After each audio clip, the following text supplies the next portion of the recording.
Shalom Jemaat Tuhan, suatu anugerah dan sukacita yang luar biasa. Kita masih berjumpa dalam ibadah online GPPS Jemaat Palu hari ini. Sebelum mengikuti ibadah, mari siapkan diri dan hati kita untuk menerima lawatan Tuhan dalam ibadah hari ini. Berikut, perlu saya sampaikan panduan mengikuti ibadah secara online. Yang pertama, siapkan diri untuk beribadah sebab ini adalah ibadah dan bukan tontonan. Yang kedua, ikuti setiap acara ibadah, turut menyanyi ketika puji-pujian, membaca Alkitab ketika pengkhotbah menunjuk ayat untuk dibaca, serta berdoa ketika diajak berdoa. Yang ketiga, karena ini adalah ibadah dan bukan tontonan, jangan bercakap-cakap selama ibadah sedang berlangsung. Percakapan dalam kolom live chat dapat saudara lakukan sebelum ibadah dimulai. Yang keempat, gunakan pakaian yang sopan dan duduklah dengan sopan. Selamat menikmati pujian, penyembahan, dan firman Tuhan. Tuhan Yesus memberkati.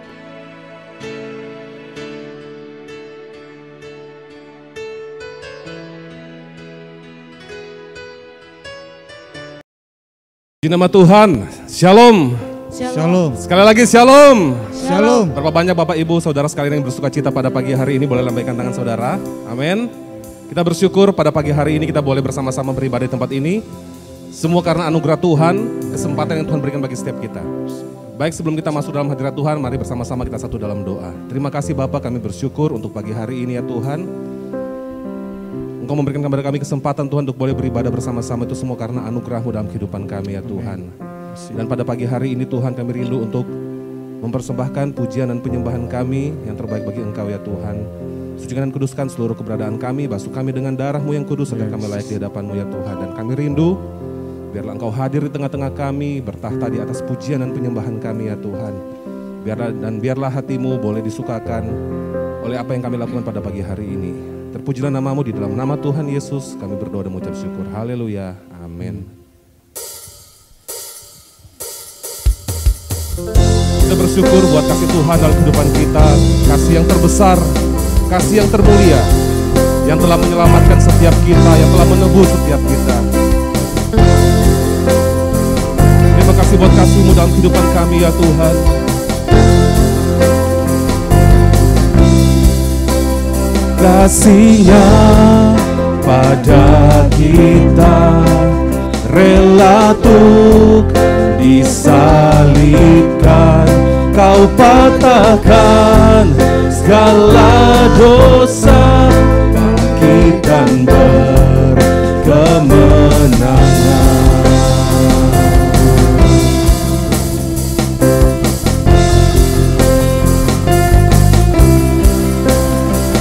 Kesetiaan-Mu pasti lalui badai api, firman-Mu yang bebaskan, Yesus Kristuslah Tuhan.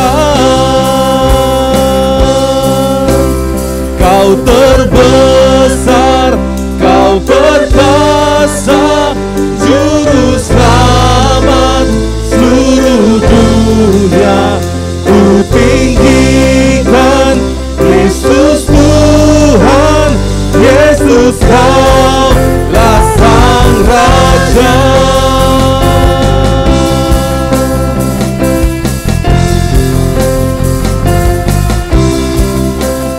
Tiada awal dan akhir, benteng dan pengharapan, Kau selamatkan yang terhilang, di salib-Mu Kau pulihkan.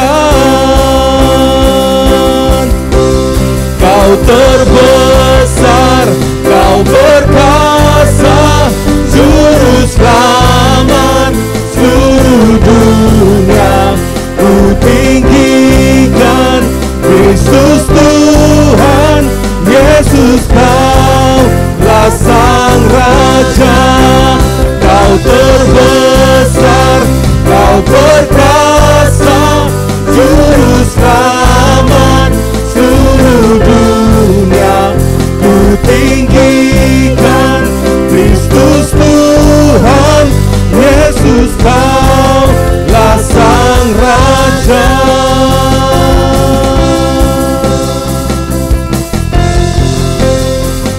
Katakan kasih-Nya.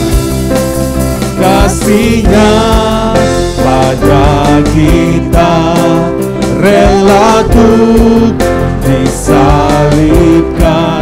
Kau patahkan segala dosa, bangkitkan berkemenangan.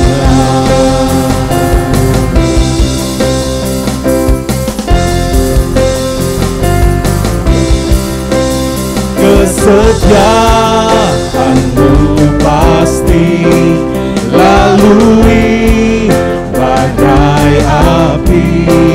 Firman-Mu yang bebaskan, Yesus Kristuslah Tuhan.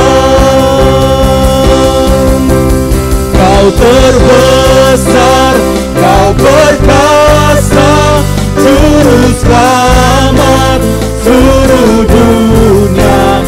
Ku tinggikan Kristus Tuhan, Yesus Kau Sang Raja.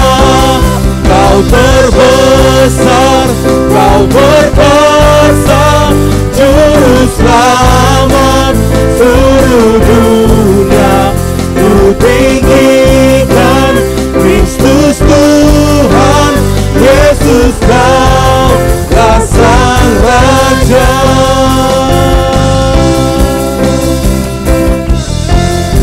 Mari bersama-sama kita bangkit berdiri, saudara. Tiada awal dan akhir, benteng dan pengharapan. Kau selamatkan yang terhilang, di salib-Mu Kau pulihkan. Sama-sama. Kau terbesar, Kau perkasa, Juru Selamat seluruh dunia.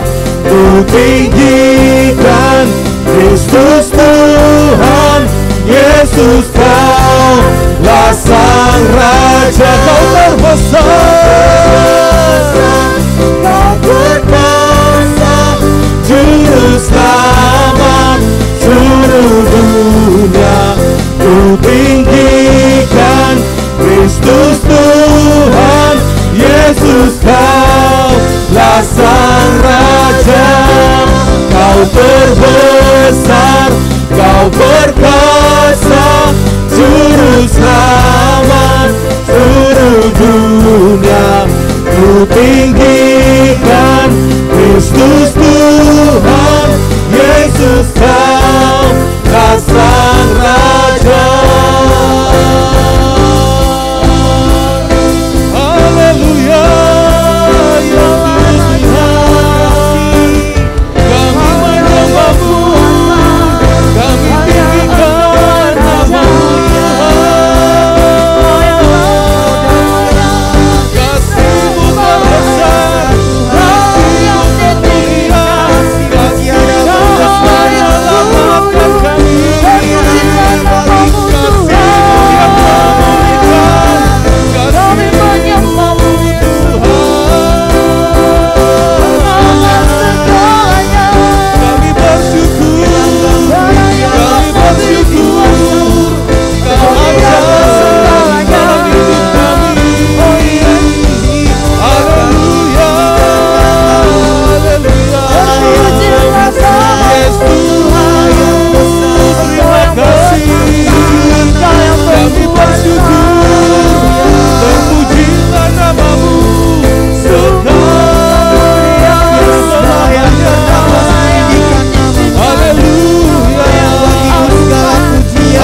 Kau perkasa, Juru Selamat seluruh dunia. Ku tinggikan Kristus Tuhan Yesus, Kaulah Sang Raja. Kau perkasa, Juru Selamat seluruh dunia. Ku tinggikan Kristus Tuhan Yesus, Kaulah Sang Raja. Kau terbesar, Kau perkasa, Juru Selamat seluruh dunia. Ku tinggikan Kristus Tuhan Yesus, Kaulah Sang Raja. Ku tinggikan Kristus Tuhan Yesus, Kaulah Sang Raja.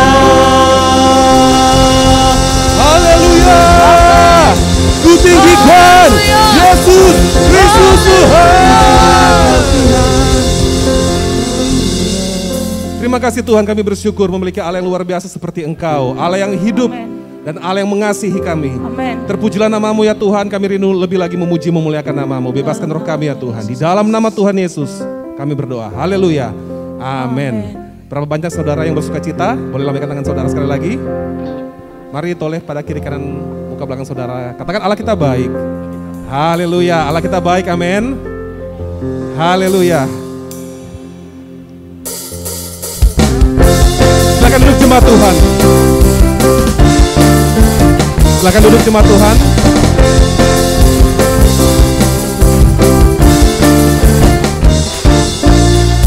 Katakan hidup yang kupilih. Hidup yang kupilih membuatku berarti. Karena siapa?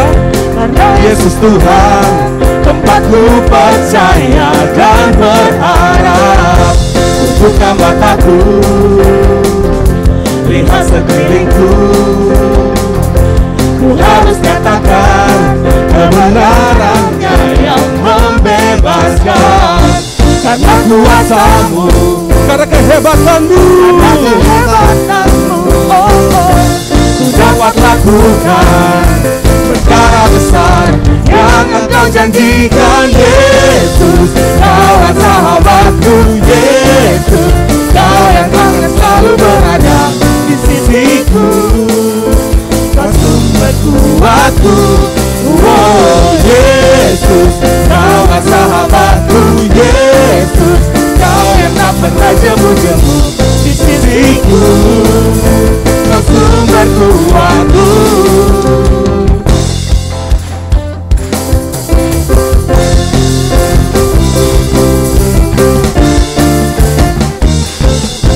Katakan hidup yang kupilih.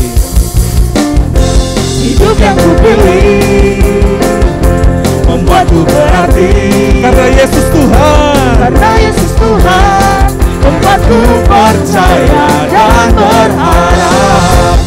Buka mataku, lihat sekelilingku. Ku harus nyatakan. Harus nyatakan kebenarannya yang membebaskan. Karena kuasa-Mu, Karena kehebatanmu. karena kehebatanmu, ku dapat lakukan perkara besar yang Engkau janjikan. Yesus, Kaulah sahabatku. Yesus, Kau yang akan selalu berada di sisiku. Kau sumber kuatku. Oh Yesus, Kaulah sahabatku. Yesus, Kau yang tak pernah jemu-jemu di sisiku. Kau sumber kuatku.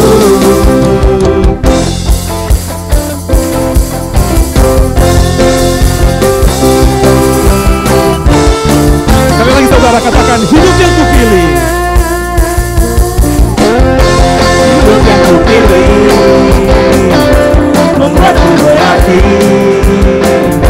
Karena Yesus Tuhan, tempatku percaya dan berharap. Buka mataku, aku.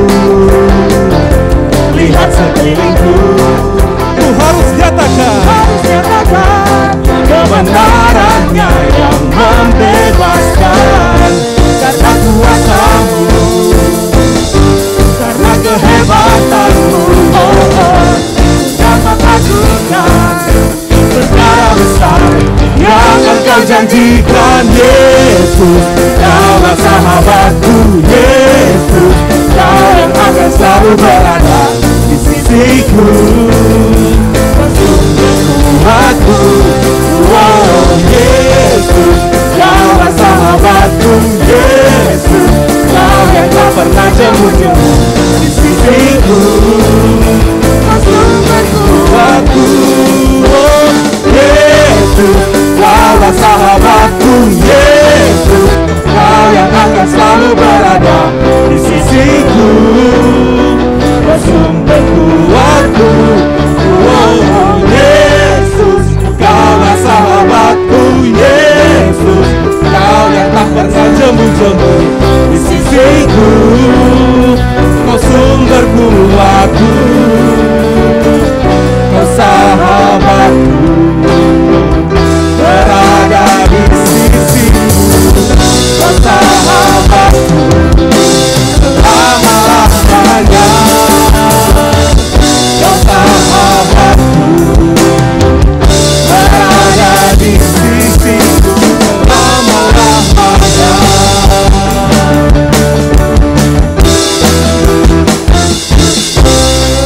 Haleluya, berikan sorak-sorak bagi Allah kita. Haleluya, silakan duduk jemaat Tuhan. Ada kuasa di dalam nama Tuhan Yesus, amin. Haleluya, kita bersama-sama menaikkan pujian ini. Kami bersyukur Tuhan buat nama-Mu yang berkuasa.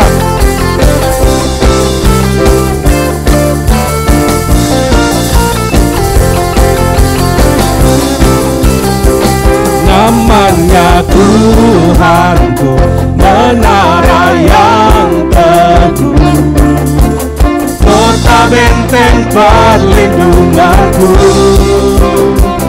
Allah yang perkasa, Dia Bapa yang kekal, gunung batu keselamatanku. Engkau yang termulia di bumi di surga, termasyhur perkasa selamanya. Engkau yang berkuasa di dalam segala hal, ada kuasa dalam nama Yesusku. Mari bersama-sama bangkit kembali saudara.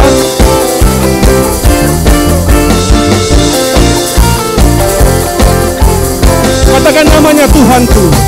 Namanya Tuhanku, menara yang teguh, kota benteng perlindunganku. Allah yang perkasa, Dia Bapa yang kekal, gunung batu keselamatanku. Sama-sama.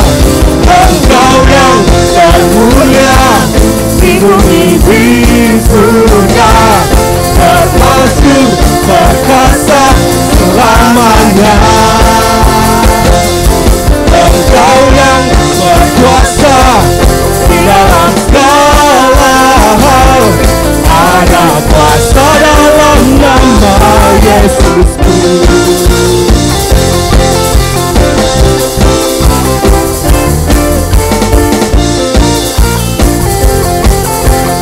Sekali lagi, namanya Tuhanku. Namanya Tuhanku, menara yang teguh, kota benteng perlindunganku.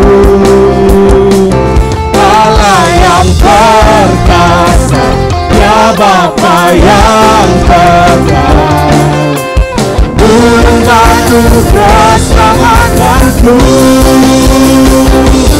Engkau yang termulia di bumi di surga, termasyhur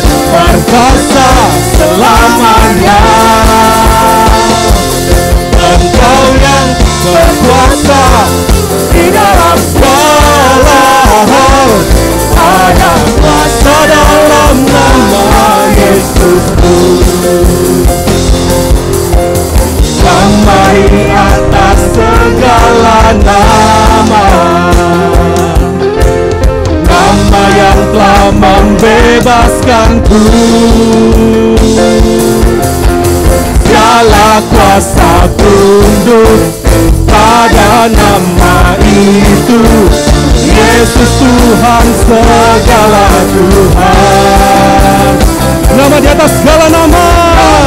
Di atas segala nama. Nama yang telah membebaskanku. Segala kuasa tunduk pada nama itu, Yesus Raja segala raja. Engkau yang berkuasa, Engkau yang termulia di bumi di surga, termasyhur perkasa selamanya. Engkau yang berkuasa di dalam segala hal, ada kuasa dalam nama Yesus. Sekali lagi, Engkau yang termulia di bumi di surga, termasyhur perkasa selamanya. Engkau yang berkuasa di dalam segala hal, ada kuasa dalam nama Yesusku. Katakan ada kuasa, ada kuasa dalam nama Yesusku. Sekali lagi saudara, ada kuasa dalam nama Yesusku.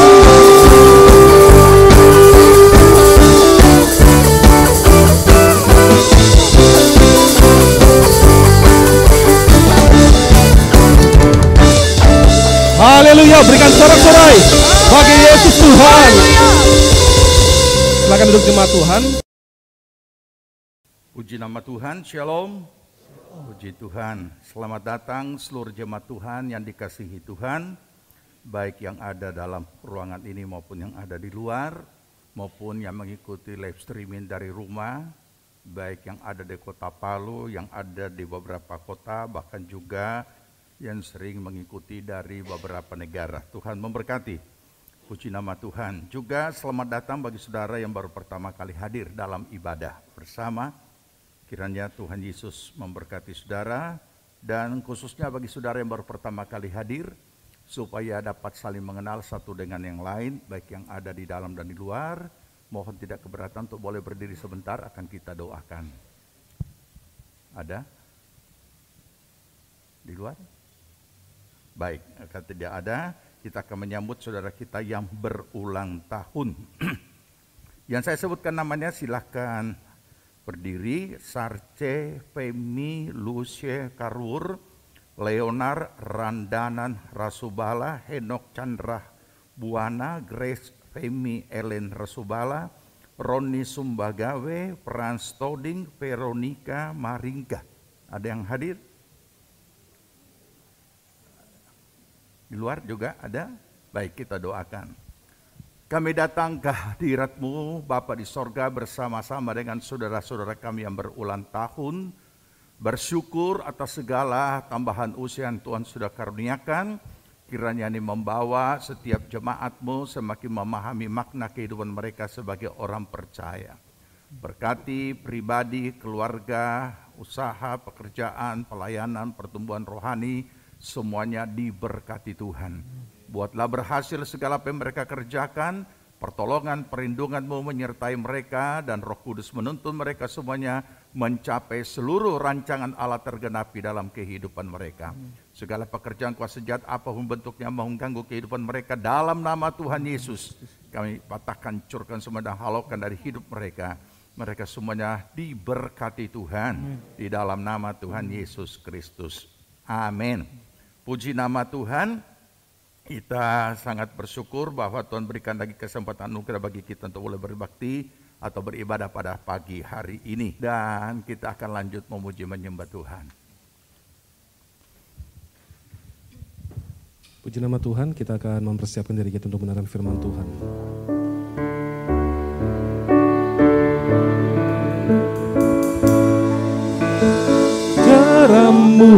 Yesus, sucikan daku.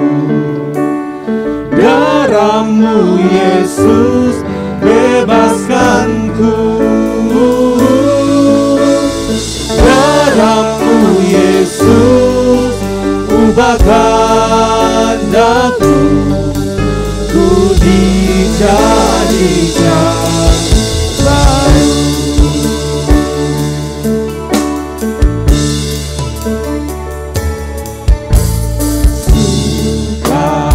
Sukacitaku penuh, ku bermasmur bagimu, karena ku tahu ku telah ditebus oleh curahan darah-Mu.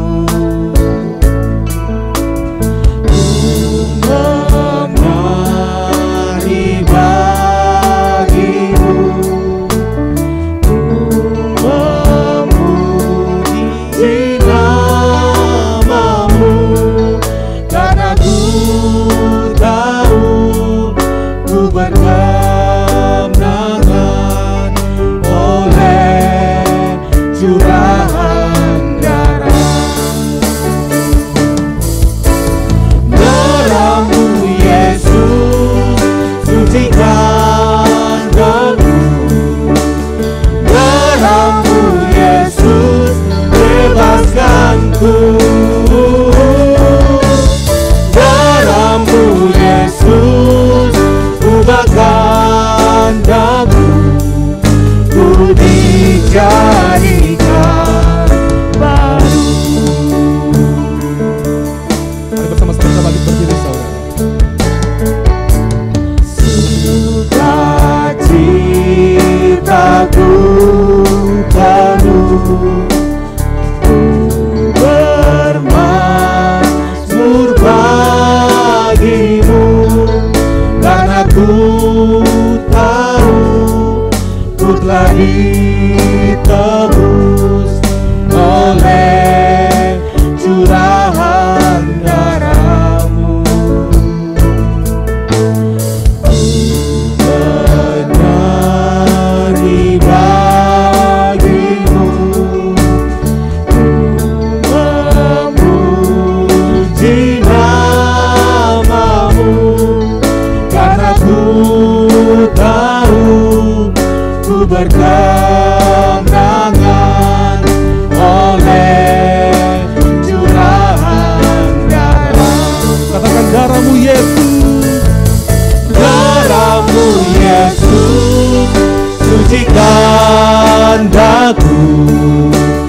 Darah-Mu Yesus, bebaskanku. Darah-Mu Yesus, ubahkan daku. Ku dijadikan baru. Darah-Mu Yesus. Darah-Mu Yesus, sucikan daku. Darah-Mu Yesus, bebaskanku. Darah-Mu Yesus, ubahkan daku. Ku dijadikan baru. Darah-Mu Yesus. Darah-Mu Yesus, sucikan daku. Darah-Mu Yesus, bebaskanku. Darah-Mu Yesus, ubahkan daku. Ku dijadikan baru.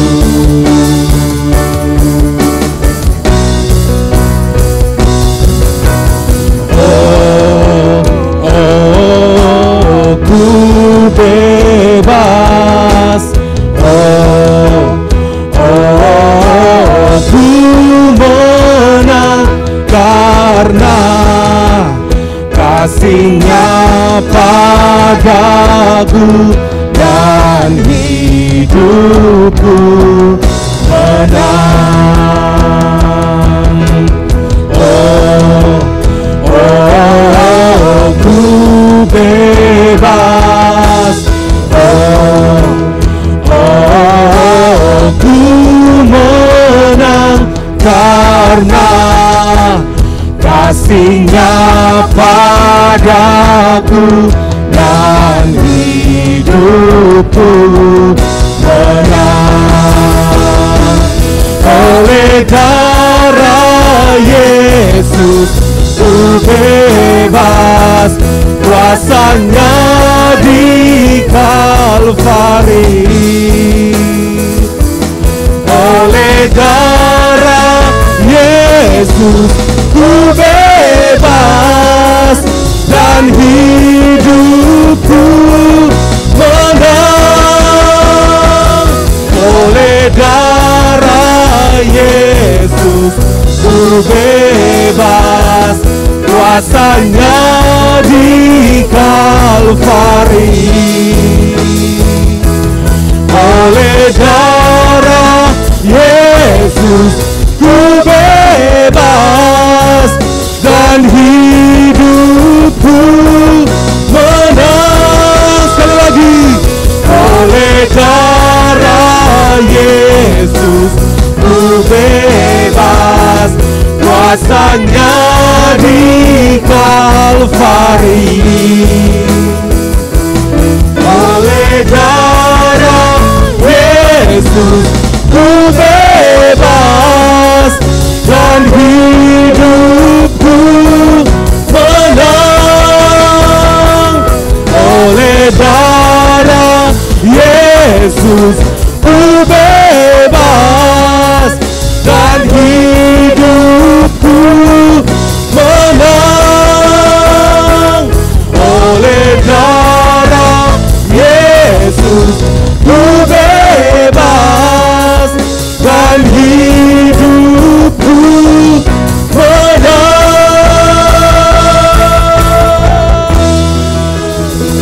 Berikan sorak-sorak bagi Allah kita. Terima kasih Tuhan buat darah-Mu yang membebaskan setiap kami. Benar ya Tuhan, oleh kuasa darah-Mu kami bebas Tuhan. Dan kami percaya kuasa-Mu ada di dalam kami. Saat pagi hari ini Tuhan, kami rindu Tuhan Engkau berbicara kepada kami. Dan kami tahu Tuhan, kuasa-Mu ada di tengah-tengah kami. Dan di saat firman-Mu disampaikan Tuhan, Engkau memberikan pemahaman kepada kami. Roh Kudus-Mu yang menguasai kami. Sehingga semuanya Tuhan yang disampaikan kepada kami dapat mengerti. Dan kami memiliki kekuatan Tuhan untuk melakukannya dalam kehidupan kami sehari-hari. Terpujilah nama-Mu Tuhan. Segala bentuk kuasa kegelapan yang tidak senang melihat kami bersekutu di dalam Engkau, yang mau Tuhan merebut benih firman-Mu, yang membuat kami tidak mengerti, membuat pemahaman kami berbeda dengan kehendak-Mu Tuhan. Saat ini di dalam nama Tuhan Yesus Kristus, kami tolak, kami katakan hancurkan semuanya di dalam nama Tuhan Yesus Kristus. Biarlah Tuhan, Roh Kudus-Mu turun tercurah atas kami semua Tuhan saat ini. Melingkupi kami, menerangi hati kami Tuhan. Sehingga Tuhan benih firman-Mu benar-benar tertanam di dalam hati kami. Berakar, bertumbuh, dan dapat menghasilkan buah yang terus menyenangkan hati-Mu. Terima kasih Tuhan, berkati hamba-Mu. Sehingga semuanya Tuhan, apa yang dikatakan adalah isi hati-Mu bagi kami semua. Terima kasih Tuhan, di dalam nama Tuhan Yesus Kristus, kami siap mendengarkan kebenaran firman-Mu. Haleluya, amin. Silakan duduk jemaat Tuhan.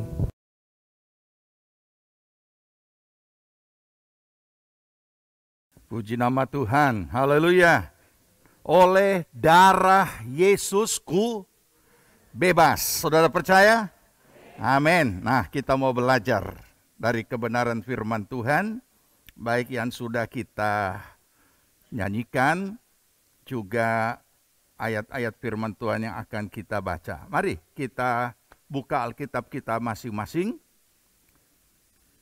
Kita baca di dalam Filipi pasal 2. Filipi pasal 2 mulai ayat 8 sampai ayat yang ke-11. Sudah dapat? Mari kita sambut firman Tuhan. Filipi 2 ayat 8. Saya baca lebih dulu, saudara, ayat 9 dan kita bergantian. Saya baca. Dan dalam keadaan sebagai manusia, ia telah merendahkan dirinya dan taat sampai mati. Bahkan sampai mati di kayu salib. Ganti.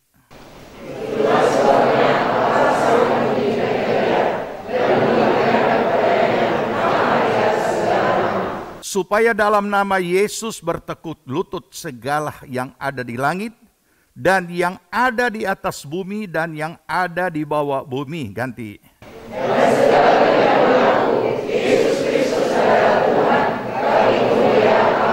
Ayat 12 sama-sama. Hai saudara-saudaraku yang kekasih, kamu senantiasa taat. Karena itu tetaplah kerjakan keselamatanmu dengan takut dan gentar. Bukan saja seperti waktu aku masih hadir, tetapi lebih pula sekarang waktu aku tidak hadir. Amin. Puji Tuhan, silakan duduk. Kita mau belajar kebenaran firman Tuhan dengan satu topik, hidup dalam pergumulan iman. Hidup dalam pergumulan iman. Perlu sekali kita pahami ini, karena sesungguhnya inilah yang terjadi dalam kehidupan kita setiap hari. Sayangnya, pemberitaan-pemberitaan di mimbar tidak mempersiapkan umat Tuhan untuk hidup dalam pergumulan iman. Bahkan sebaliknya, sehingga menghasilkan orang-orang percaya yang taunya bahwa menjadi orang percaya selamat, itu memang pasti benar. Karena kita, barang siapa yang percaya dan terima Yesus Kristus sebagai Tuhan dan Juru Selamat, dia tidak binasa melainkan beroleh yang hidup yang kekal. Tapi kita kan belum mati. Kita masih hidup di dunia. Nah, pemberitaan mimbar ini bagi orang-orang yang hidup di dunia sebagai orang percaya, ini yang kadangkala kurang pas. Dan ada kalanya membuat jemaat anak Tuhan, orang percaya malah jadi bingung dalam menjalani hidupnya. Dan itu sudah ditanamkan dari sejak sekolah minggu. Ikut Tuhan senang. Sampai keluar nyanyian, senang selalu senang. Salahkah? Tidak salah juga. Tapi belum lengkap. Kemudian apa lagi? Diberkati. Tidak salah juga. Aku diberkati. Aku diberkati. Siang malam aku diberkati. Nah. Dan segala sesuatu yang iming-iming. Sebenarnya bukan si iming-iming ya. Tapi bisa jadi iming-iming tanda kutip. Untuk hal-hal yang spektakuler, sampai kepada hal yang spektakuler. Kemudian orang terfokus kepada mujizat. Masih ada dan mujizat. Memang ada, bukan tidak ada. Tapi tidak lengkap. Apanya? Saya kasih contoh konkret yang tidak lengkap. Bahwa mujizat itu saudara kembar dengan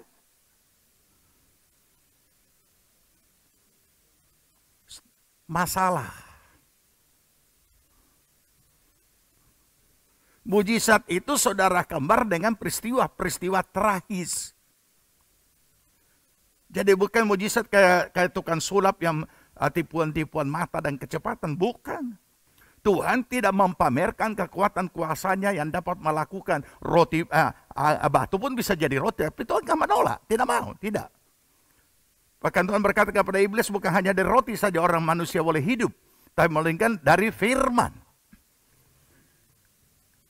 Sebenarnya kan gampang sekali tuh Tuhan Yesus, cuma ringan sekali kan. Jadikan ini batu jadi roti. Apalagi di saat dia puasa dan sangat lapar. Tapi Tuhan tidak melakukan demonstrasi. Makanya saya jadi heran juga kalau ada hamba Tuhan sangat berani mengatakan, kita demonstrasikan kuasa Allah. Bagaimana sedangkan Tuhan sendiri tidak melakukan itu? Ya. Tuhan tidak melakukan itu untuk supaya orang percaya kepadanya. Tetapi selalu ada maksud tujuan yang ilahi ketika Allah menyatakan kekuatan kuasanya dengan cara-cara yang mujizat. Musa bisa membelah laut dan umat Tuhan bisa menyeberang laut tanpa pakai kapal, tapi justru airnya yang dibelah.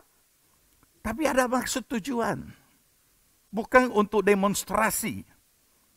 Nah, ini yang perlu kita pahami. Akhirnya apa yang terjadi dalam perjalanan hidup orang percaya yang masih hidup di dunia, umumnya semua menghindar dari apa yang namanya pergumulan iman.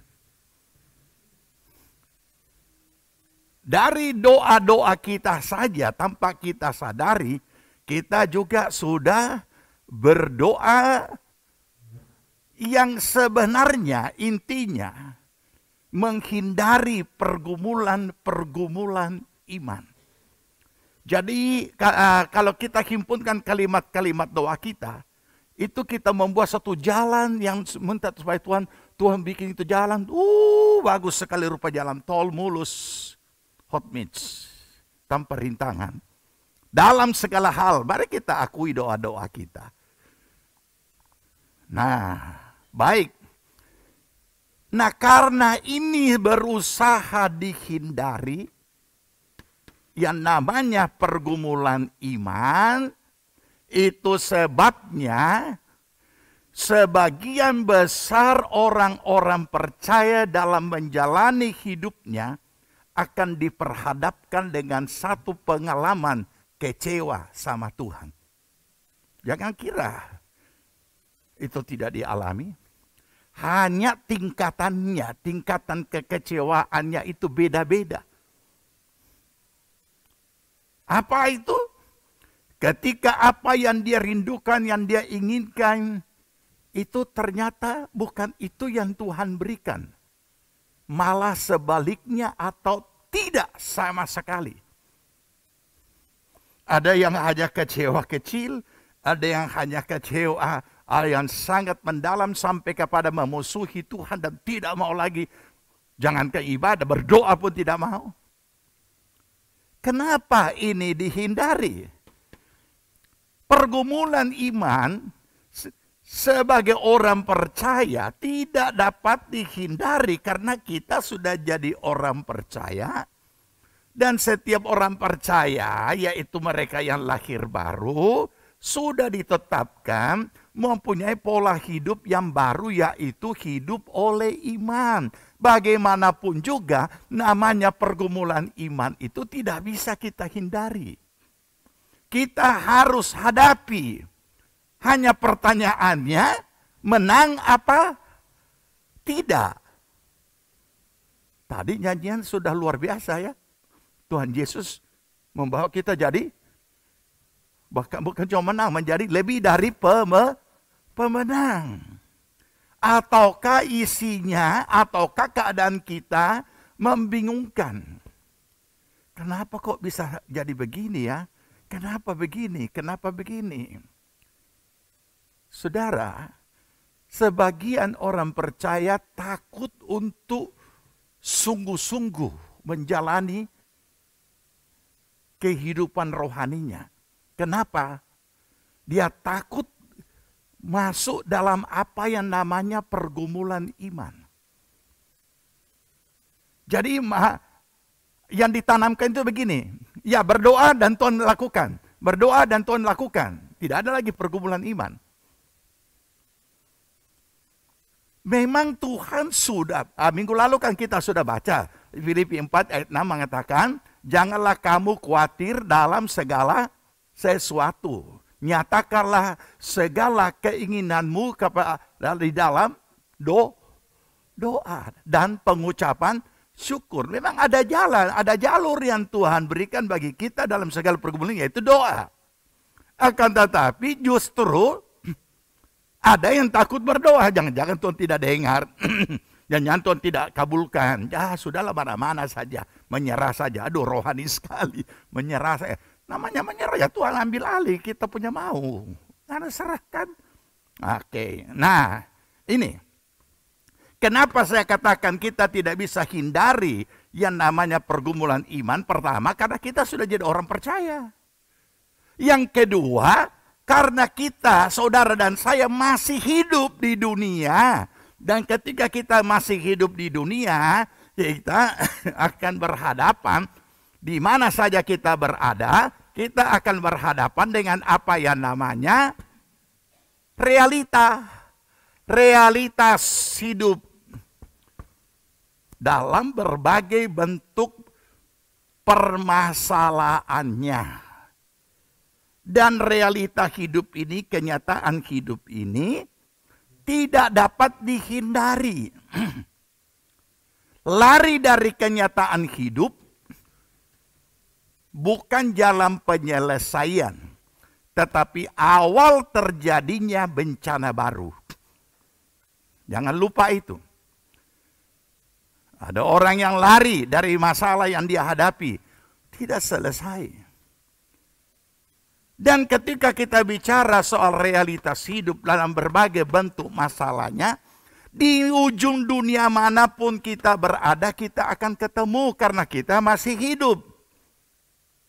Nah, karena kita masih hidup dan kita adalah sebagai orang percaya yang disuruh hidup oleh iman, maka apa yang namanya pergumulan hidup ini harus dirubah menjadi pergumulan iman. Artinya, hadapilah setiap masalah pergumulan itu dengan iman. Maksudnya apa? Apa kata firman Tuhan menyangkut masalah yang sedang saudara hadapi dan saya hadapi. Nah, dengan demikian sebenarnya sederhana. Kita langsung ketemu jawabannya. Karena firman Allah adalah jawaban. Nah, ketika ketemu jawabannya, muncul permasalahan baru. Apa itu? Apakah itu kita taati? Apa tidak? Apa yang ditaati? Apakah kita taati apa kata firman atau tidak? Nah, inilah sesungguhnya pergumulannya. Ketika kita taati, muncul pergumulan baru. Saya sudah taati. Pergumulan apa? Tapi apakah Tuhan ini akan jawab, akan kabulkan, akan lakukan? Nah, ini masalahnya. Makanya ini perlu kita dalami hal-hal yang seperti ini supaya tidak dipermain-mainkan hidup diri kita ini oleh masalah. Oke, saya lanjut. Tetapi seberapa banyak orang percaya yang Tuhan sudah tetapkan harus hidup oleh iman, itu dia jalani. Tidak semua. Nah, padahal adalah jauh lebih bernilai yang namanya pergumulan iman daripada hanya sekedar pergumulan hidup. Karena kalau hanya sekedar pergumulan hidup, kita mau cari jawaban di mana? Tidak ada. Orang mencari jawaban atas pergumulan hidupnya dengan caranya sendiri, tetap tidak ada jalan. Jadi tidak heran karena tidak ada jalan, orang hanya mencoba melupakannya sejenak dengan lari ke narkoba. Orang melakukan untuk melupakan sejenak dengan lari ke tempat-tempat yang sebenarnya itu bukan jawaban ke hal-hal duniawi. Sejenak. Kenapa sejenak? Karena itulah pergumulan hidup yang dia hadapi. Dia tidak mampu jadikan pergumulan iman. Jadi yang mengelola apa? Kemampuan. Akal pikiran. Kita tidak dilarang memakai akal pikiran kita yang sewajarnya dan sebatas kemampuannya. Apalagi sekarang kita yang lalu-lalu cukup gencar dengan seminar-seminar power of mind. Itu butuh power of mind, itu butuh untuk orang-orang yang memang tidak pakai DP otak hidup di dunia. Ya, ada juga itu kata kasarnya. Ya. Itu dibutuhkan seminar-seminar seperti itu. Tetapi bagi orang yang memang sudah secara normal hidupnya, jiwanya juga normal, semuanya baik. Tetapi dengan mengandalkan akal pikiran kita yang sangat terbatas, tidak heran kita lari ke cara-cara yang kita anggap itu adalah jawaban, tapi cuma sejenak. Kenapa sejenak? Karena kita masih hidup, sejenak itu lenyap, terlupakan. Karena kita masih hidup, realita hidup itu muncul lagi dan bentuknya sama lagi. Nah, ini yang membuat puncaknya apa? Orang putus asa, orang sampai kepada bunuh diri. Beda dengan pergumulan iman. Ya, karena jadi aneh ya. Kenapa orang mau suka memikul pergumulan hidupnya yang begitu rupa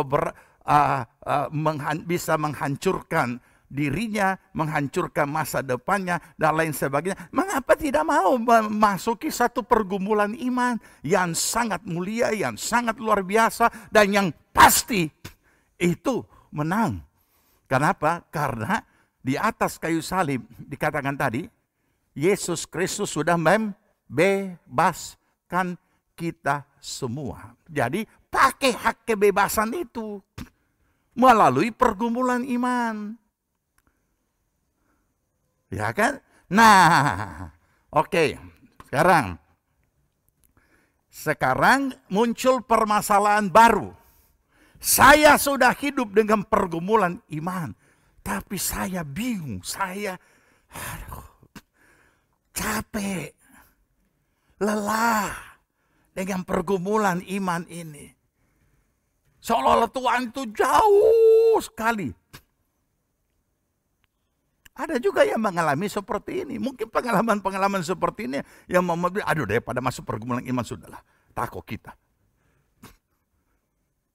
Nah, padahal urusan sorga saja bisa ditembus oleh iman kepada Yesus Kristus. Apalagi urusan di dunia. Nah, mari kita lihat. Jadi kita mau pelajari lebih dalam. Ya, bagi mereka yang tidak mau hidup oleh pergumulan iman, ya sudah. Itu bebannya dipikul sendiri. Tetapi saya mau menuntun mereka yang sudah hidup oleh iman, tapi pergumulan itu dia rasa semakin berat oleh karena hal-hal yang dia kurang pahami. Banyaknya masalah tentang bukan masalah persoalan, tetapi pemahamannya sendiri di dalam mengalami apa yang namanya pergumulan iman yang muncul itu. Ini yang kadangkala membuat orang yang sungguh-sungguh, yang orang percaya yang sudah hidup dalam pergumulan iman merasa capek. Merasa lelah. Nah, ini bahaya. Ya, jadi kita sekarang masuk di dalam lebih dalam lagi tentang menjalani pergumulan iman ini. Saya sudah berikan beberapa tahap-tahapan tadi. Oke. Hai saudara-saudaraku yang kekasih, ayat 12 tadi. Dari Filipi pasal yang kedua. Kamu senantiasa taat. Karena itu tetaplah kerjakan keselamatanmu dengan takut dan gentar.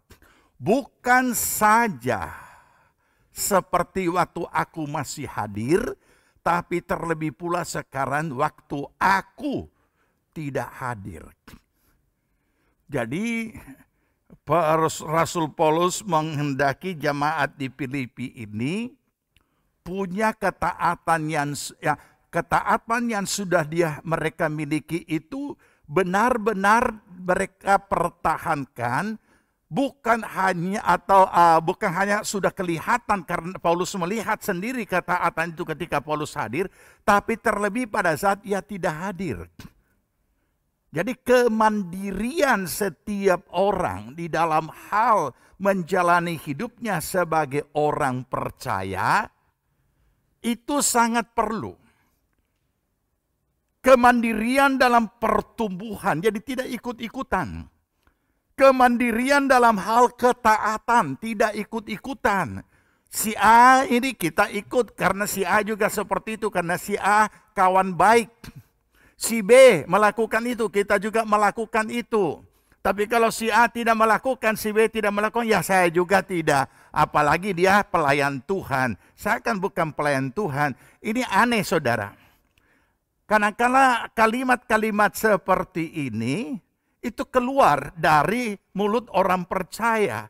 Kenapa mengatakan, sedangkan dia pelayan Tuhan seperti itu. Masa saya, berarti apakah memang kita cenderung mau mencontoh yang tidak bagus? Kan tidak mungkin kan? Nah kalau kita tidak ingin mencontoh yang tidak bagus, mengapa kita mengambil satu standar yang tidak bagus?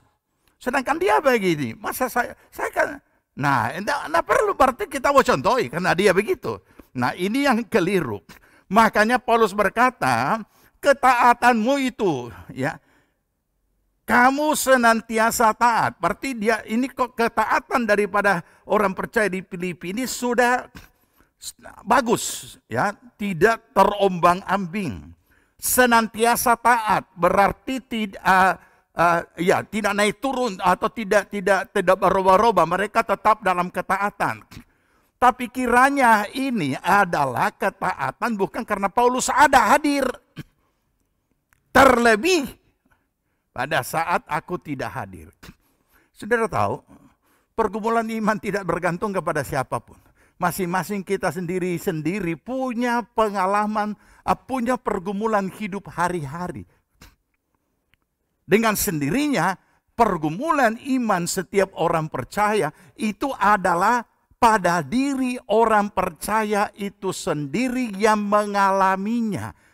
Tidak bergantung kepada siapa, orang tua, anak, saudara, dan masing-masing punya pergumulan hidup. Berarti sekaligus masing-masing punya pergumulan iman. Dan dari pergumulan iman inilah saudara, disitulah kita bisa bertumbuh. Makanya Paulus berkata, bukan hanya pada saat aku hadir, terlebih pada saat aku tidak hadir. Apa itu?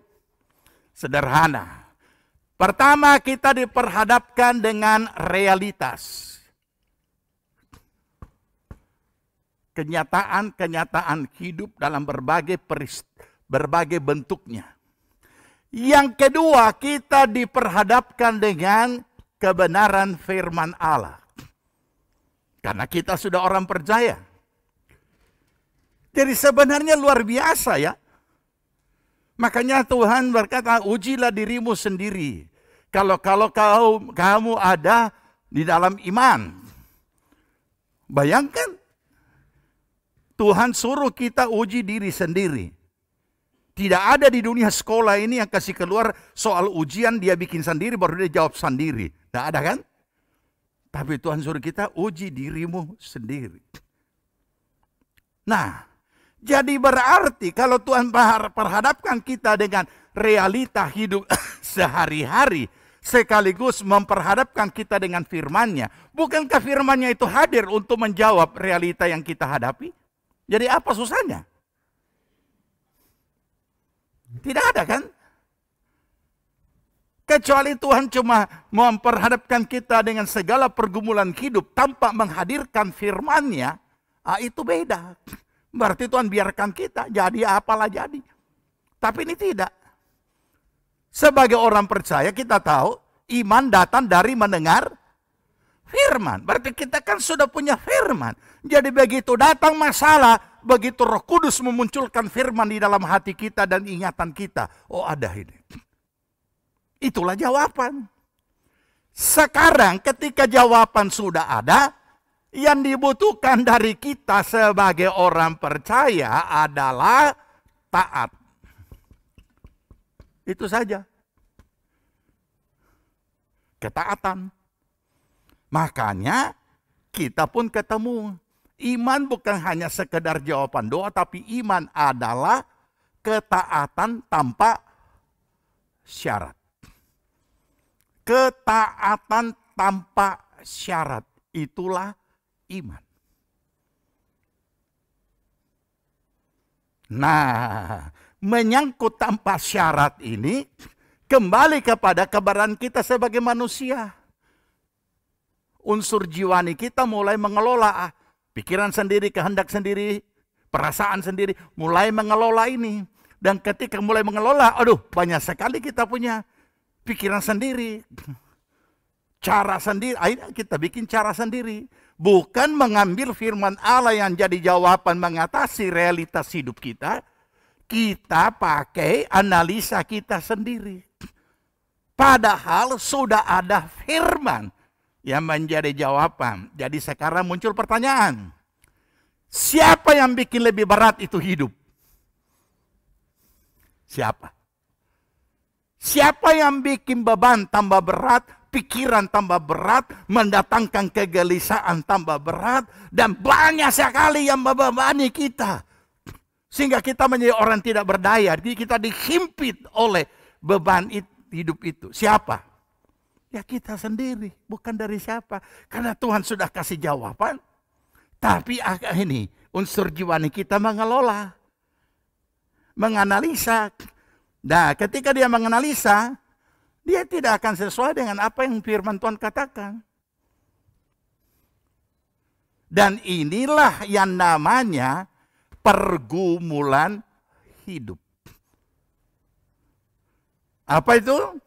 Mempertahankan analisa diri sendiri atas masalah yang kita hadapi daripada melakukan ketaatan atas apa yang firman Allah katakan sebagai jawaban atas apa yang kita hadapi. Jadi memang tambah berat. Dari pihak Tuhan seperti ini, dari pihak kita seperti ini, pihak Tuhan seperti ini. Jadi kenapa begini?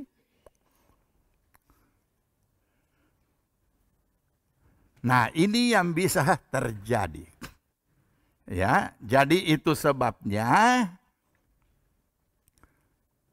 kita perlu memahami ini supaya kita mengerti.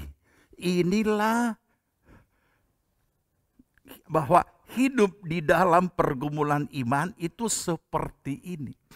Bahwa menjadi orang percaya itu tidak luput daripada apa yang namanya pergumulan iman.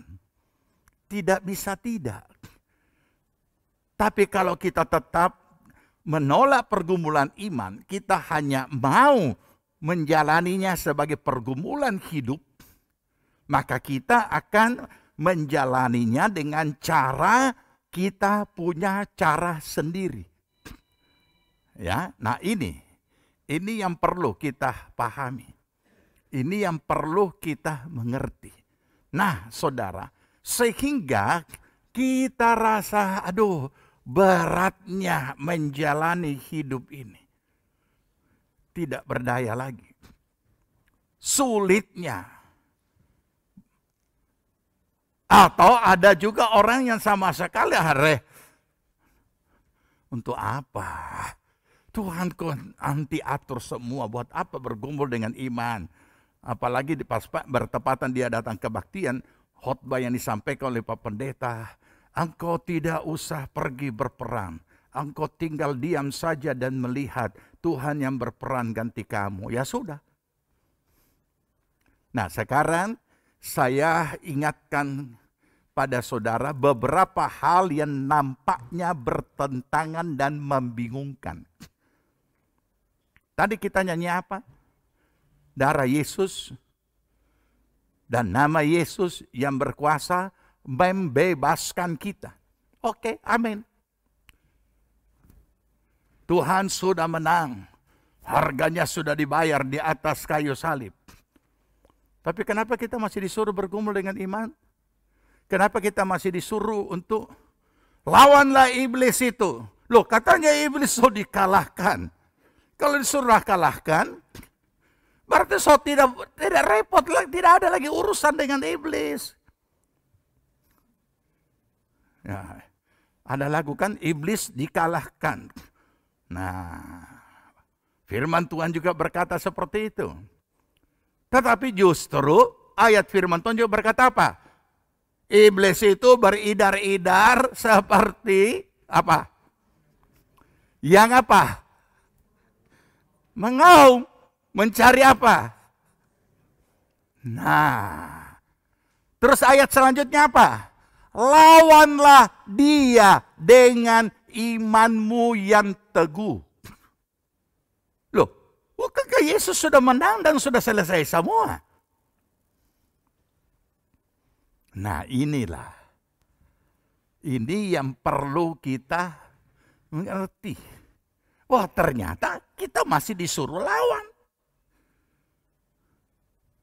Dan apakah itu membingungkan? Tidak. Jadi kalau kita sudah tahu Yesus sudah menang atas iblis, dan iblis sudah dikalahkan, dan kemudian kita disuruh lawan lagi, berarti kita lawan yang iblis yang bagaimana ini? Supaya gampang saudara jawab, saya kasih gambaran. Ini andai kata, tapi tentu tidak boleh andai kata kan. Andai kata Tuhan Yesus belum menang atas iblis, kemudian ada ayatnya, lawanlah itu iblis. Kira-kira iblis yang bagaimana yang saudara hadapi? Sekarang sudah mengerti kan? Iblis sudah dikalahkan, tapi masih disuruh lawan. Berarti lawan yang bagaimana yang saudara hadapi? Lawan yang sudah apa? Sudah dikalahkan. Bagaimana kalau belum dikalahkan terus ada ayat berkata, lawanlah dia. Tidak ada jaminan saudara menang. Tapi anehnya, sudah dikalahkan, Tuhan masih suruh kita lawan dengan iman yang teguh. Ingat itu ayat. Sudah dikalahkan tapi masih disuruh lawan. Bukan cuma dikatakan lawanlah dengan iman. Tidak. Dikatakan lawanlah dia dengan iman yang teguh. Jadi jangan main-main. Tapi sesungguhnya apa yang kita hadapi? Pergumulan apa? Kita tahu saudara bahwa sebagai orang percaya, tubuh kita tetap tubuh yang sama. Unsur jiwani kita tetap unsur yang sama. Yang beda apa? Yang diganti apa? Roh yang baru. Jadi masih ada jalur yang sangat bisa dilalui oleh iblis yang sudah dikalahkan ini. Dia tidak bisa menyentuh kita. Makanya kecuali diberikan apa? Celah dan pintu masuk. Dan pintu masuknya itu di unsur jiwani, bukan di roh. Apa itu? Pikiran, kehendak, perasaan. Makanya biar pendeta dan sudah bertapa, coba maki-maki hancur dia dengan kata-kata kotor. Pasti muncul DP emosi. Kenapa? Itulah manusia lahiriah. Tidak ada saudara. Saudara pergi sama pandai, saudara maki-maki kotor, ancur-ancur. Ya puji Tuhan, tambah lagi tante. Apa lagi? Oh, keluar lagi lebih kotor lagi. Apa lagi? Tidak ada. Tidak ada. Itulah manusia. Tuhan Yesus saja marah. Marah kan? Bukan cuma marah, pakai apa? Tuhan Yesus marah dan bacambok di mana? Di mana? Di mana? Di gereja. Di bait Allah kan? Dia usir apa? Dia usir tukar money changers. Aduh, itu kalau dia bahasa keren, tukar menukar uang kalau dikatakan di sini. Hati-hati. Untung di sini jauh dari kota. Biasanya kalau di kota-kota besar banyak kios-kios di depan gereja. Jadi tukar uang kecil dulu untuk persembahan. Baik-baik. Tukar menukar uang ini kan. Pakai cambo sapi nih. Ya. Tukar menukar uang, dikasih tabale itu meja, usir semua. Loh kenapa kok marah? Kok marah? Ya kan? Nah, mari kita renungkan ya. Jadi saudara, ini yang kita hadapi. Nah sekarang, hal yang berikut yang biasa muncul di dalam apa yang namanya hidup dalam pergumulan iman. Ya, ini juga saya harus bagikan supaya saudara jadi dewasa. Sebagai orang percaya memahami. Ini sudah, topik ini sudah. Nah, sekarang apalagi yang muncul? Jadi tadi sudah kan, ada realita hidup, ada firman. Yang sebagai jawaban langsung Tuhan hadirkan. Kehidupan kita menghadap begini. Ya. Apa yang biasa kita temukan dalam pergumulan iman? Yaitu, di sini saja ya, ketaatan. Dan keyakinan.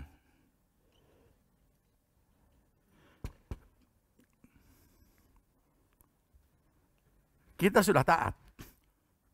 Nah, ini juga perlu kita pahami. Apa yang perlu kita ketahui, hidup oleh iman dalam hal ketaatan. Dan apa yang perlu kita ketahui, hidup dalam pergumulan iman dalam hal keyakinan sepenuh atas janji Tuhan. Ya, ini hubungannya dengan janji. Minggu lalu sebagian saya sudah ingatkan terhadap janji Tuhan. Dan kita adalah orang percaya.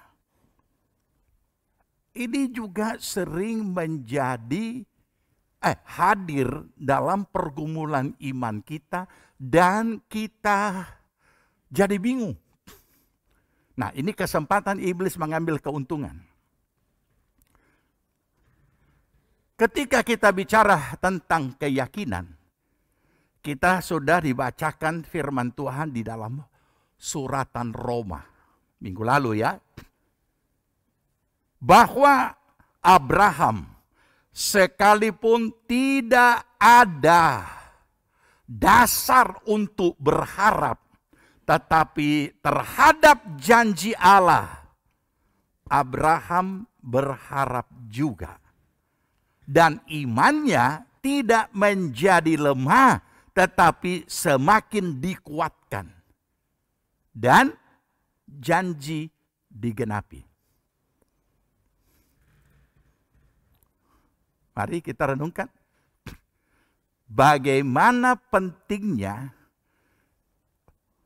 nilai keyakinan dalam setiap orang percaya yang memiliki iman, bagaimana dia meyakini sepenuhnya terhadap apa yang firman Allah katakan untuk dia miliki. Olehnya, kalau kita beriman di dalam Yesus Kristus Tuhan, yang kita baca tadi, nama di atas segala nama, maka kepada yang kita yakini satu-satunya adalah Yesus Kristus Tuhan, tidak boleh ada benda-benda lain yang mengalihkan sekian persen beralih ke situ. Karena Tuhan Yesus tidak butuh perantara, benda-benda apapun, tidak ada. Begitu ada benda perantara, keyakinan sepenuh kepada Yesus Kristus terpecah kepada benda tersebut. Itu otomatis. Analisa firman dan analisa kejiwaan sama. Beralih. Makanya firman Tuhan berkata, nanti satu saat saya bacakan. Saya sebutkan saja dulu kalimat ayat itu. Tidak dapat seorang bertuankan dua orang.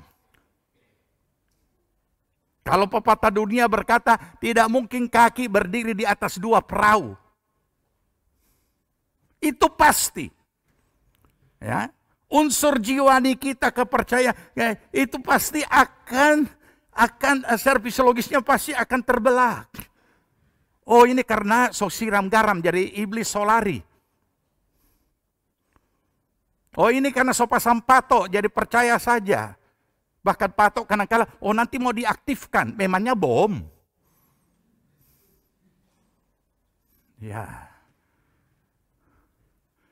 Dulu, ketika Tuhan memberikan kesempatan dan kepercayaan untuk melayani itu peperangan rohani terhadap pengikut GS, memang ada doa-doa kami bom dia, tapi cuma mulut berkata bom.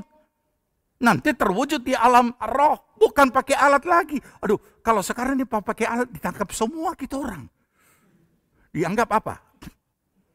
Iya. Bisa saja kita berdoa menyebutkan itu kepada si iblis. Kami tikam dengan pedang roh, ada ayatnya.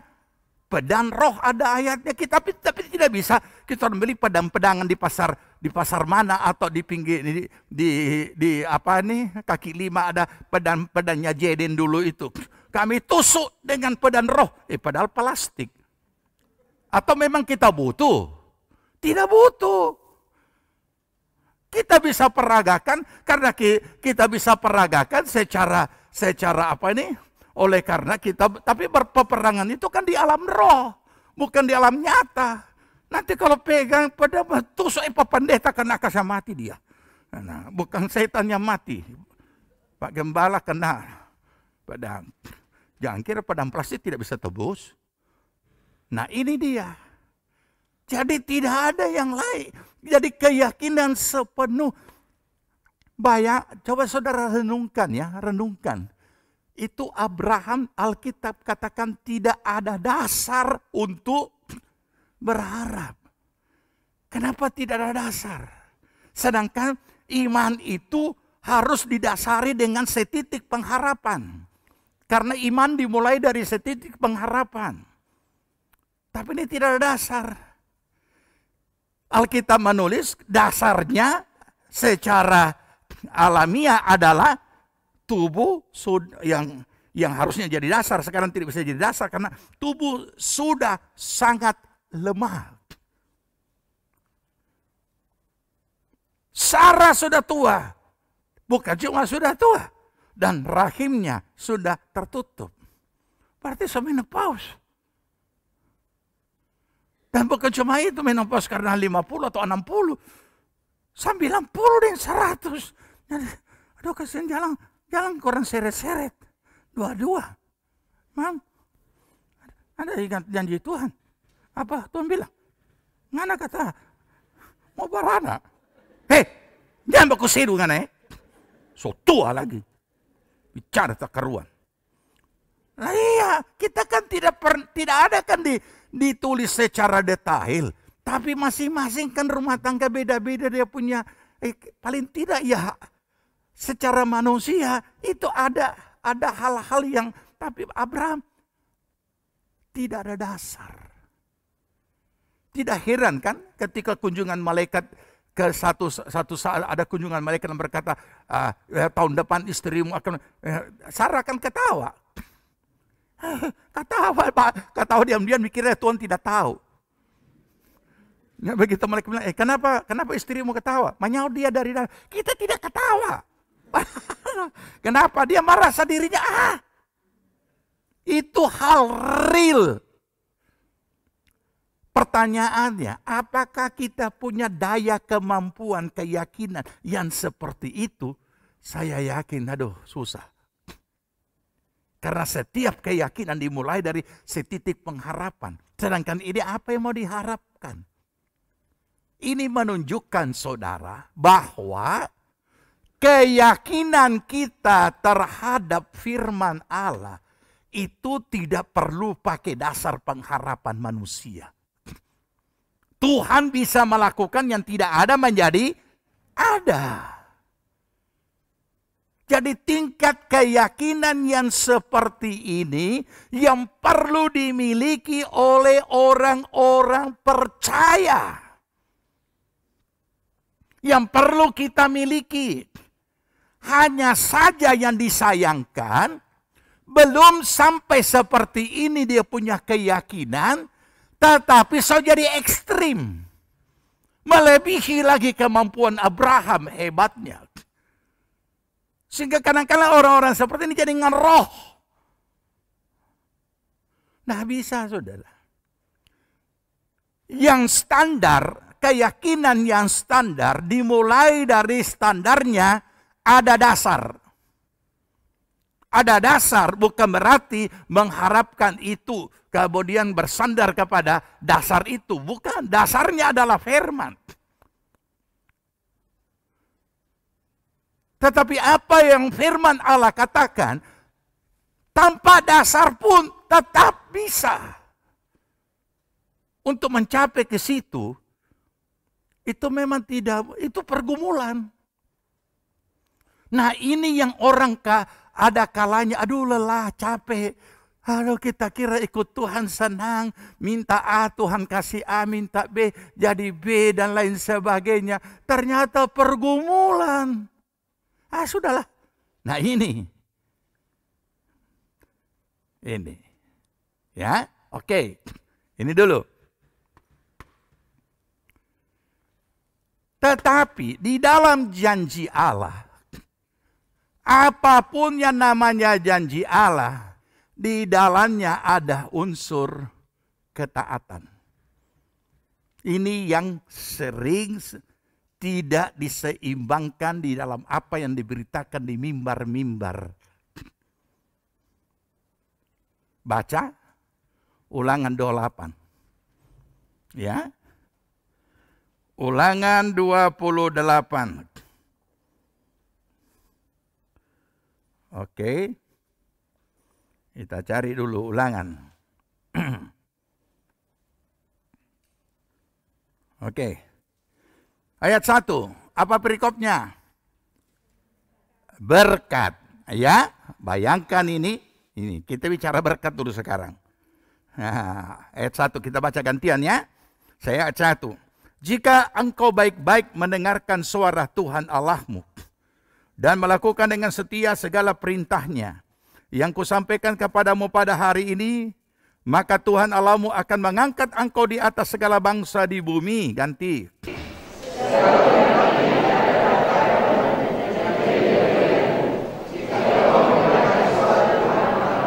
Daftar berkat.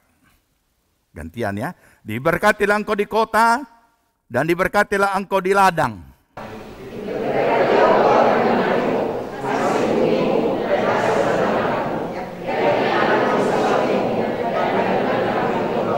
Diberkatilah bakulmu dan tempat adonanmu.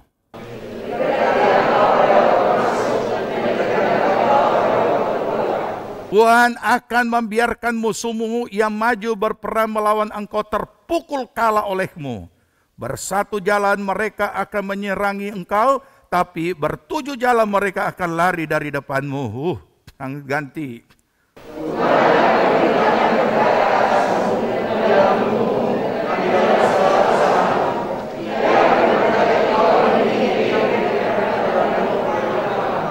Luar biasa ya. Tuhan yang memerintahkan berkat. Jadi tidur-tidur jo bangun jam 10. Karena Tuhan akan memberkati berkat. Begitu bangun so ada smokol di pinggir tempat tidur. Kalau ada smokol di pinggir tempat tidur itu berarti apa?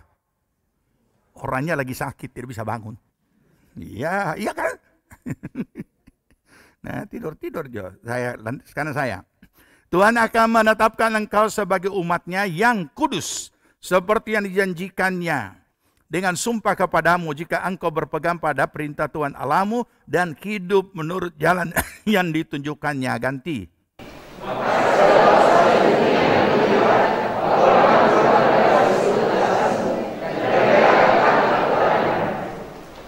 Ya, juga Tuhan akan melimpahi engkau dengan kebaikan dalam buah kandunganmu dan buah hasil ternakmu dan dalam hasil bumi di tanah yang dijanjikan Tuhan dengan sumpah kepada nenek moyangmu untuk memberikannya kepadamu. Ganti.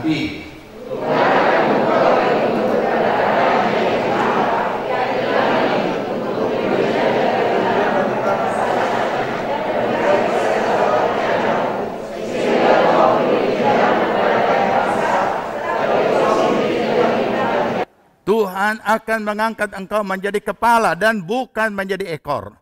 Engkau akan tetap naik dan bukan turun. Apabila engkau mendengarkan suara Tuhan Allahmu yang kusampaikan pada hari ini, kau lakukan yang dengan setia.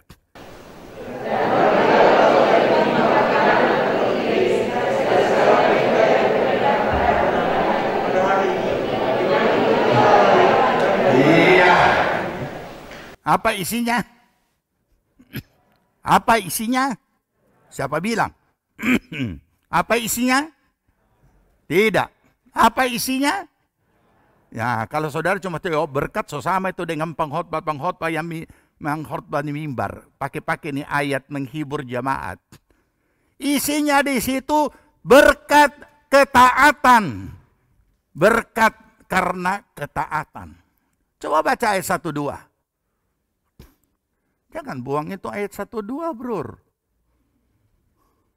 Ya, ayat 1-2. 2-3. Jika engkau baik-baik. Baik, dengarkan baik. Sedangkan baru khotbah dia sono di tempat duduk. Bagaimana dengar baik-baik? Ya kan? Ya. Dan jelas dia tidak bisa lakukan karena dia tak tidur waktu dengar khotbah. Padahal lakukan dengan apa? Dengan setia. Separuh. Separuh. Nah, selain seperempat belum apalagi segala. Perintah-perintahnya yang kusampaikan kepadamu pada hari ini. Maka, ini baru maka. Tuhan Allahmu akan mengangkat engkau di atas segala bangsa-bangsa di bumi. Ayat 2. Segala berkat ini, itu tadi daftarnya ya, akan datang kepadamu dan menjadi bagianmu. Iya. Ada unsur ketaatan. Bagaimana dengan ayat terakhir di situ tadi paling belakang? Ayat berapa itu? 14. Ya. Ayat 14. 14 Bro. Ya, dan apabila engkau tidak menyimpang ke kanan ke kiri atau ya dengan mengikuti apa? Allah lain, ilah lain dan beribadah kepadanya. Makanya tidak boleh ada benda lain. Tidak boleh ada ilah lain dalam bentuk apapun. Jangan lupa berkat dan ketaatan. Nah, yang terakhir. Muncul masalah di dalam ketaatan. Makanya pergumulan iman ini perlu kita pahami supaya kita menjadi orang percaya yang dewasa. Sudah taat, mati-matian taat, tidak menyimpan ke kanan dan tidak menyimpan ke kiri. Tetapi kenapa janji tidak digenapi?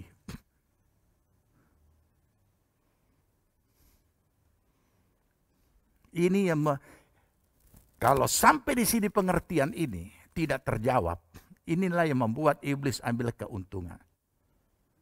Makanya Herodes berkata kepada orang Majus, pergilah selidiki dengan seksama bayi yang baru lahir itu, raja yang baru lahir itu. Sesudah itu kembali kepadaku karena aku pun ingin menyembah. Padahal omong kosong. Supaya dia bisa bunuh bayi Yesus. Selidiki dengan seksama. Saudara tahu? Kadangkala iblis tidak menghalang-halangi saudara punya pelayanan, saudara punya kesungguhan, saudara punya... Ini harus dipahami. Bahkan jangan heran ada kalanya iblis mensupport juga. Support tanda kutip. Pergilah. Mau pelayanan, pergilah. Mau ini, pergilah. Mau taat, oh iya taatlah. Pergilah dan selidiki dengan seksama. Dia suruh lagi, iblis suruh lagi sungguh-sungguh ya.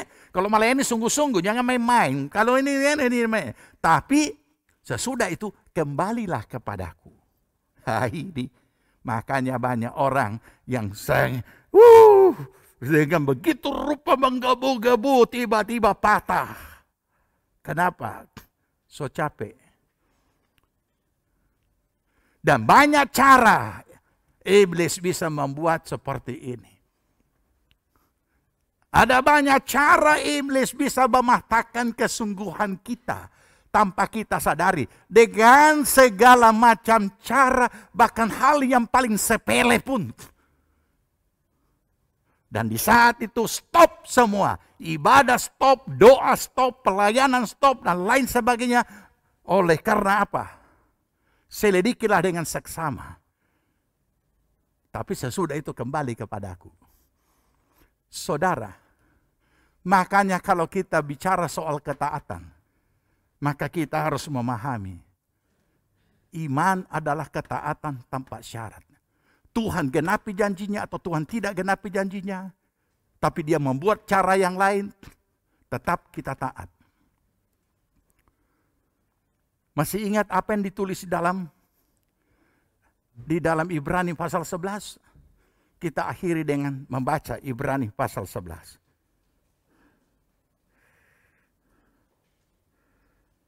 Ibrani pasal 11.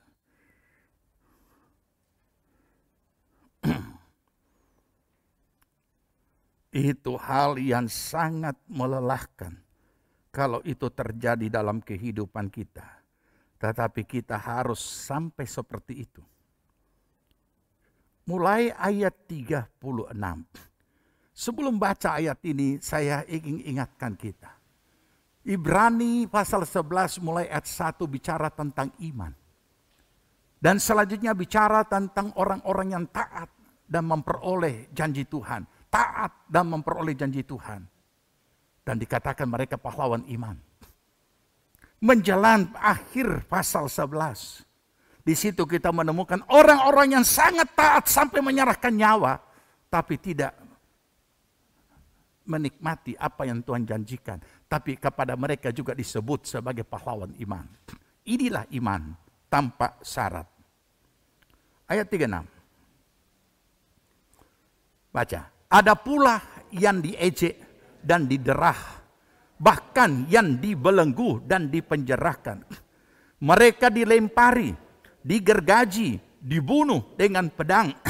Mereka mengembara dengan berpakaian kulit domba dan kulit kambing sambil menderita kekurangan, kesesakan dan siksaan.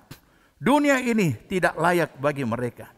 Mereka mengembara di padang gurun dan di pegunungan, dalam gua-gua dan celah-celah gunung. Dan mereka semua tidak memperoleh apa yang dijanjikan itu. Sekalipun iman mereka telah memberikan kepada mereka satu kesaksian yang baik. Mari kita renungkan. Dari sinilah kita menemukan iman bukan hanya sekedar jawaban doa, tapi iman adalah ketaatan tanpa syarat. Ketika apa yang saudara taati karena mengejar janji Tuhan dan ternyata itu tidak saudara dapati, jangan kecewa. Tuhan punya cara lain untuk menggenapi janjinya yang kita tidak duga-duga. Tidak perlu menjadi lemah. Dan disitulah kita jadi dewasa. Oh ternyata iman itu adalah ketaatan tanpa syarat. Disitulah kita bisa berdoa dengan kalimat doa Yesus di Taman Getsemani. Kalau boleh cawan ini lalu ya Bapa. Tapi bukan kehendakku yang jadi. Kehendakmu lah yang jadi. Mari kita siapkan diri. Kita berdoa dan mohon kemurahan Tuhan menolong kita. Kita siapkan diri kita masuk dalam perjamuan yang kudus. Oleh darah Yesus ku bebas. Amin. Kuasanya di Kalvari. Oleh darah Yesus ku bebas dan hidupku menang. Oleh darah Yesus ku bebas. Kuasanya di Kalvari. Amin. Oleh darah Yesus ku bebas dan hidupku menang. Satu kali lagi, oleh darah Yesus. Oleh darah Yesus ku bebas. Kuasanya di Kalvari. Oleh darah Yesus ku bebas dan hidupku menang. Oleh darah Yesus kita telah bebas. Amin. Selain kita imani, kita pakai hak kita ini. Hak kebebasan di dalam oleh darah Yesus yang sudah dilakukan di atas kayu salib. Dan biar itu kita boleh alami apapun yang masih mengikat kehidupan kita. Kita bersekutu dalam perjamuan yang kudus ini. Dan kita pakai hak iman kita bahwa kita sudah dibebaskan. Amin. Dan kita boleh alami itu. Keyakinan yang sungguh dan ketaatan tanpa syarat. Maka semua kemuliaan Tuhan akan terjadi dalam kehidupan kita. Mari angkat roti di hadapan hadirat Tuhan dan saya akan bacakan ayat firman Tuhan untuk mempersiapkan kita masuk dalam perjamuan kudus. Saya bacakan. Barang siapa dengan cara yang tidak layak makan roti atau minum cawan Tuhan, ia berdosa terhadap tubuh dan darah Tuhan. Karena itu hendaklah tiap-tiap orang menguji dirinya sendiri. Dan baru sesudah itu ia makan roti dan minum dari cawan itu. Karena barang siapa makan dan minum tanpa mengakui tubuh Tuhan, ia mendatangkan hukuman atas dirinya. Sebab itu banyak di antara kamu yang lemah dan sakit dan tidak sedikit yang meninggal. Karena kalau kita menguji diri kita sendiri, hukuman tidak menimpa kita. Amin. Terima kasih Tuhan. Mari kita menguji diri kita, menyelesaikan apa yang perlu kita selesaikan dengan Tuhan, menyelesaikan dengan apa yang perlu diselesaikan di antara sesama. Haleluya. Darah Yesus membuat aku bebas. Angkat roti di hadapan hadiratnya. Hak kebebasan oleh darah Yesus adalah milik saudara dan saya. Yakini sepenuh dan imani dan taati. Dengarkan firman Allah, saya bacakan dan kita akan makan roti dan minum dari cawan ini. Sebab apa yang telah kuteruskan kepadamu telah aku terima dari Tuhan. yaitu bahwa Tuhan Yesus pada malam waktu ia diserahkan mengambil roti. Dan sesudah ia mengucap syukur atasnya, ia memecah-mecahkannya dan berkata, inilah tubuhku yang diserahkan bagi kamu. Perbuatlah ini menjadi peringatan akan daku. Jemaat Tuhan yang dikasihi Tuhan. Bukankah roti yang kita pecah-pecahkan ini adalah persekutuan di dalam tubuh Kristus? Amin. Kita makan dengan iman, dengan penuh syukur dalam nama Tuhan Yesus.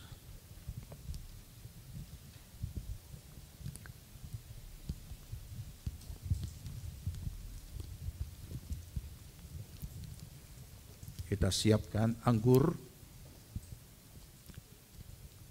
angkat cawan di hadapan hadirat Tuhan, saya bacakan firman Tuhan. Demikian juga ia mengambil cawan sesudah makan. Lalu berkata, cawan ini adalah perjanjian baru yang dimeteraikan oleh darahku. Perbuatlah ini setiap kali kamu meminumnya menjadi peringatan akan daku. Sebab setiap kali kamu makan roti ini dan minum dari cawan ini, kamu memberitakan kematian Tuhan Yesus sampai ia datang kembali. Amen. Jemaat yang dikasihi Tuhan, bukankah cawan pengucapan syukur yang atasnya kita ucapkan syukur adalah persekutuan di dalam darah Kristus? Amin. Dan minum yang percaya dan penuh syukur dalam nama Tuhan Yesus.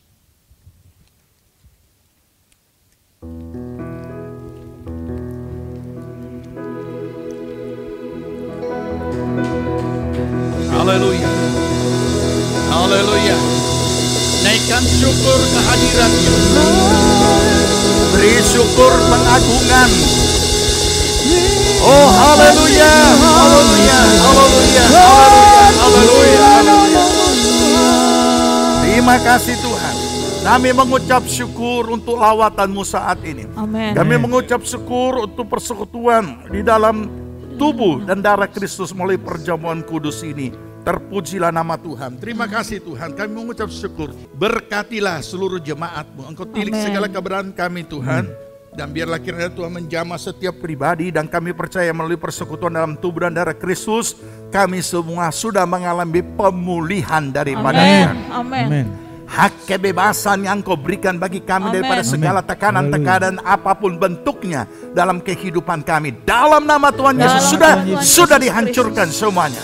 Dalam nama Tuhan Yesus kami akan hidup lebih daripada pemenang untuk menjadi kemuliaan Tuhan. Terpuji nama Tuhan. Kami mengucap syukur. Terima kasih Bapa.